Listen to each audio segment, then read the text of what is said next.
ఏంటి? ఏమైంది మణి? ఎందుకు డాడీతో అలా మాట్లాడావు? నేను సరదాగా చెప్పలేదు మీరా, సీరియస్గానే చెప్పాను. నేను యూఎస్కి వెళ్ళొచ్చాక కూడా మనిద్దరి మధ్య ఇంతే లవ్ ఉంటే తప్పకుండా పెళ్లి చేసుకుంటాను.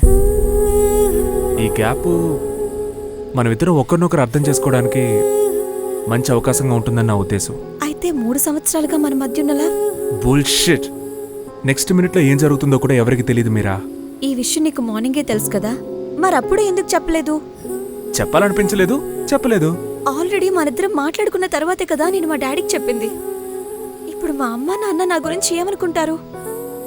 మా డాడీ నా మీద పెట్టుకున్న నమ్మకం ఏమవుతుంది? ఇప్పుడు నువ్వు మా డాడీతో చెప్పావే, దాని గురించి కూడా నేను బాధపడట్లేదు. ఎందుకంటే నువ్వు చెప్పింది నేను వింటాను. 1.5 సంవత్సరం తర్వాత మనం కలిశాక కూడా నీ మీదున్న ప్రేమ ఏమాత్రం తగ్గదన్న నమ్మకం నాకుంది.